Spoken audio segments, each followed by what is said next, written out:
اللہ جل جلالہ اما نوالہ نے قرآن کے اندر ارشاد فرمایا والفجر ولیال عشر۔ بہت سارے علماء کی تحقیق ہے یہ جو ولیال عشر کے الفاظ آئے ہیں یہ ذی الحجہ کے پہلے 10 دن ہیں اور ان کی بہت بڑی فضیلت ہے۔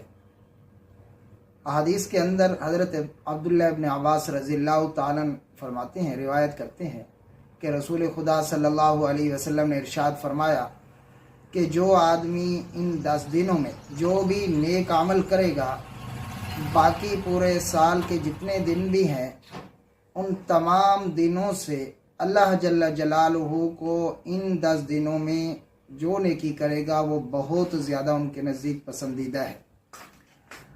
اور اس کے اندر روزہ رکھنے کے بھی بہت بڑے فضائل ہیں۔ جو آدمی 9 ذی الحجہ کو یوم عرفہ کے دن کو روزہ رکھتا ہے تو رسول خدا صلی اللہ علیہ وسلم نے فرمایا یہ ماقبل سال، پچھلے سال اور آنے والے آئندہ سال کے کفارہ کا سبب بنتا ہے۔